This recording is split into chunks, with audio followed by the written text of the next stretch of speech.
লাবণ্য, কাল একটু অফিস থেকে দেরি করে আসিস তো। কেন মা? কেন আবার? কাল তো ছোট বোন লতাকে পাত্রপক্ষ দেখতে আসবে। আর পাত্রপক্ষ এসে যদি তোকে দেখে কি বলবে? কেন আমরা বড় মেয়েকে রেখে ছোট মেয়েকে বিয়ে দেব? এটা তো আর পাত্রপক্ষকে বলতে পারবো না যে তোকে এখন আর কেউ পছন্দ করে না। তোর নাম লাবণ্য রাখাটাই ভুল হয়েছে। নামেই শুধু লাবণ্য, চেহারায় কোনো লাবণ্য নেই। চেহারায় যদি লাবণ্য থাকতো এতদিনে তোর বিয়ে হয়ে যেত। তোকে নিয়ে আমরা পড়েছি আরেক জ্বালায়। যত সব। আমার আর এখন এসব ভালো লাগে না। কিন্তু মা, আমার ছোট বোনকে দেখতে আসবে আর আমি বাড়িতে থাকবো না, সেটা কি হয়? নিজের বোনের যদি ভালো চাস তাহলে দেরি করেই আসিস। আর যদি চাস তোর মতো আইবুড়ো হয়ে ঘরে রাখবি তাহলে চলে আসিস। আচ্ছা মা, কাল নয় রুম্পাদের বাড়িতে গিয়ে কিছু সময় কাটিয়ে আসবো। তবে পাত্রপক্ষ চলে গেলে তোমরা আমায় ফোন করে জানিয়ে দিও। পরের দিন অফিস শেষে রুম্পাদের বাড়িতে চলে গেলাম। রুম্পা হলো আমার বাল্যবন্ধু, তবে ওর বিয়ে হয়ে গেছে। আমি মাঝে মধ্যে রুম্পাদের বাড়িতে এমনিও যেতাম। রুম্পার মা আমাকে নিজের মেয়ের মতোই দেখতো। আন্টির সাথে কথা বলতে বলতেই মা ফোন করে বাড়িতে যেতে বলল। বাড়িতে গিয়ে খুশির খবর শুনলাম। পাত্রপক্ষ লতাকে পছন্দ করেছে। ছেলে সরকারি চাকরি করে, পরিবারও ভালো। এখন শুধু আমাদের পক্ষ থেকে কয়েকজন গিয়ে ছেলের বাড়িঘর দেখে বিয়ের ডেট ঠিক করে আসবে। বিয়ের দিন তারিখ ঠিক করে ছেলেকেও আশীর্বাদ করে আসলো। এদিকে লতাকেও আশীর্বাদ করে যাবে। মা আশীর্বাদের দিনও বাড়িতে দেরি করে যেতে বলল। জানি না ছোট বোনের বিয়েটা দেখতে পাবো কিনা। সব ঠিকমতো হয়ে গেল। বোনের বিয়ের কেনাকাটায় বাবা মা লতা ভাই ব্যস্ত। মা আমায় বলেছে এসবে না থাকতে। আমার বিয়ে হচ্ছে না, এই জন্য লতার বিয়ে জিনিস ধরতে না করেছে। আমার জন্য ওর বিয়েটা যদি না হয় বা ভেঙে যায়, যাক। লতার মুখের দিকে তাকিয়ে আমি ওর বিয়ের কোনো কিছুতেই স্পর্শ করলাম না। বিয়ের দিন বাড়িটা আত্মীয় স্বজনে ভরে গিয়েছে, সানাই বাজছে। সবার মুখেই লতার বিয়ের আনন্দটা জলজল করছে। পার্লার থেকে লোক এসেছে লতাকে সাজাতে। যাই, আমি একটু সেজে নিই। অনেক সুন্দর করে সাজলাম। সেজে গুজে বাইরে এসে লতাকে রেখে আসলাম। আজ লতাকে বধূ বেশে খুব সুন্দর লাগছে। তা দেখতে হবে না বোনটা কার। বোনকে দেখে মায়ের রুমের সামনে আসতেই মায়ের ঝাঁঝালো কণ্ঠস্বর শুনতে পেলাম। তোমার বড় মেয়ে কী সব মুখে রং ঢং মেখে ঘুরছে। ওর কেন বিয়েতে থাকতে হবে? নিজে তো বিয়েটা হচ্ছে না, এখন বোনের বিয়েটাও হতে দেবে না। বাবা বলল, মেয়েটা শুধু নামেই বড় হয়েছে, বুদ্ধি জ্ঞান নেই। বুড়ো বয়সে এমন সাজার কোনো দরকার আছে? মুখের ওপর তো কিছু বলাও যায় না। না বললে বিয়ে বাড়িতে যখন তোমার বড় মেয়েকে দেখে বরপক্ষে লোকে নানান কথা বলবে, তখন তুমি বুঝবে কেমন লাগে। আমার চোখ দিয়ে অঝরে জল পড়ছিল। নিজের বাবা মায়ের কাছ থেকে এসব কথা শুনতে হবে কখনোই সেটা ভাবিনি। আড়াল থেকে লতাকে আরেকটা বার দেখে নিজের পোশাকটা পরিবর্তন করে সবাইকে আড়াল করে রূপাদের বাড়িতে চলে গেলাম। বোনের বিয়ে উপলক্ষে অফিস থেকে 3 দিন ছুটি নিয়েছিলাম। সেটা না হয় রুম্পাদের বাড়িতেই কাটিয়ে আসলাম। রুম্পার মা সবই জানে আমার ব্যাপারে, তাই আমায় কিছু বলতে চেয়েও বলে না। 3 দিন ছুটি শেষ হলে রুম্পাদের বাড়ি থেকেই কয়েকদিন অফিস করলাম।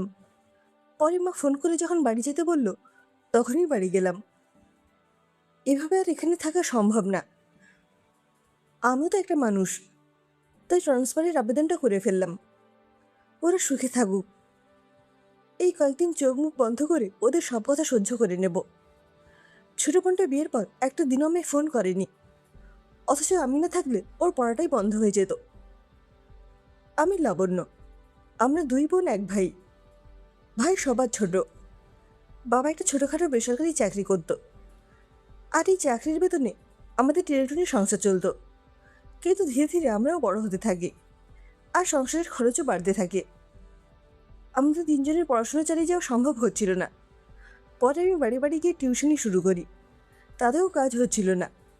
পরে কোনো মতে অনার্স কমপ্লিট করেই চাকরির পেছনে ছুটতে থাকি, কেননা তখন আমাদের সংসারটা টানাপোড়েনের মধ্য দিয়ে যাচ্ছিল।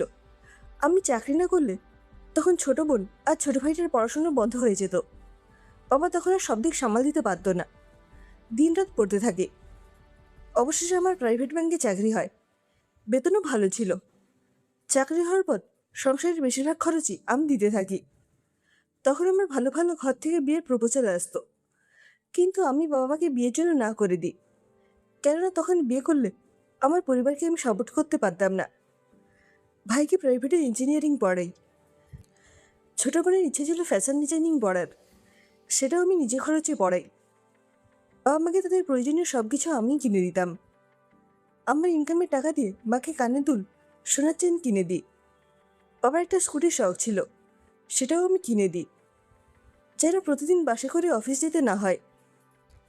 আমার কোনো ব্যক্তিগত ইচ্ছে, চাহিদা, আহ্লাদ কিছুই আমি পূরণ করিনি ওদের মুখের দিকে তাকিয়ে। আমার কোনো ব্যক্তিগত সেভিংসও ছিল না, সব শুধু ওদের জন্যই। আমি এই জীবনে নিজের জন্য কিছুই করিনি। আমার এক অফিস কলিগ আমাদের বাড়িতে আমাকে বিয়ে করার জন্য প্রস্তাব পাঠিয়েছিল। ছেলেটা খুব ভালো ছিল, কিন্তু সেটাও আমি না করে দিই আমার আপনজনদের কথা ভেবে। কিন্তু কি হলো, দিন শেষে আমি একা। আমি এখন ওদের কাছে বোঝা হয়ে গিয়েছি। আমার জন্যই নাকি ওরা মানুষের সাথে উঁচু গলায় কথা বলতে পারে না। সবাই নাকি আমায় নিয়ে যা মুখে আসে তাই বলে। মা সেদিনও বলল, ছোট বোনের তো বিয়ে হয়েছে, এখন ভাইকে বিয়ে করাতে হবে। বড় দিদি সংসারে থাকলে সেই সংসারে কেউ মেয়ে বিয়ে দিতে চাইবে? বাড়িতে একটা বিয়ের প্রপোজাল এসেছে। ছেলেটা নাকি আগের বউ মারা গিয়েছে বাচ্চা প্রসব করতে গিয়ে। শুধু একটা ছোট মেয়ে আছে। সংসারে বাড়তি কোনো ঝামেলা নেই। ছেলেটা নাকি রাস্তায় দেখে তোকে পছন্দ করেছে। তাহলে পাকা কথা দিয়ে দিই, কি বলিস? তোমাদের আর আমাকে নিয়ে ভাবতে হবে না মা। ভাইয়ের জন্য পাত্রী দেখা শুরু করো। তোমার ছেলের বড় চাকরি হয়েছে, এখন আর তোমাদের এই মেয়ের দরকার হবে না। ছেলেই এখন সংসার চালাক। আমি আমার রাস্তা দেখে নেব। তবে মা, মনে রেখো, তোমাদের প্রতি আমি কখনো কোনো অভিযোগ করিনি। তোমরা আমাকে মনে কষ্ট দিয়ে অনেক কথাই বলেছ। আমি না থাকলে হয়তো এই সংসারটাই অচল হয়ে যেত। তবে মা, ভগবানের একটা বিচার আছে, মনে রেখো। মা আমার এই কথায় সেদিন আর কোনো উত্তর দিতে পারেনি। 2 মাস পর আমার ট্রান্সফার লেটার পেয়ে গেলাম। এক রাতে বাবা মা ভাইটাকে শেষবারের মতো চোখের দেখা দেখে বাড়িতে একটা চিঠি লিখে কাউকে কিছু না জানিয়েই চলে আসলাম এক নতুন শহরে, যেখানে সবাই আমার অপরিচিত ছিল। অফিসে যাওয়া আসা এইভাবেই দিন পার হচ্ছিল আমার। এখনও পরিবারকে অনেক মিস করি। 6 মাস পর বাড়ির খোঁজ নিয়ে জানতে পারি লতা স্বামীর ঘর ছেড়ে চলে এসেছে। স্বামী কি প্রতি রাতে নেশা করে এসে লতার গায়ে হাত তুলত। ছোট ভাইটা নিজের ভালোবাসার মানুষকে বিয়ে করে ঘর জামাই থাকে। বাবা মায়ের জন্য কোনো টাকা পাঠায় না। মা নাকি শুধু আমায় খোঁজে, আর আমার জন্য অনুশোচনা করে বলে, আমি কি করেছি? আমি আমার সোনা টুকরো মেয়েটাকে হারিয়েছি, যে আমাদের জন্য সব একা হাতে করে গেছে। বিনিময় মেয়েটা আমাদের কাছ থেকে অবহেলা পেয়েছে। তবে মায়ের এই অনুশোচনা এখন আর আমার অন্তরে মায়া জাগায় না।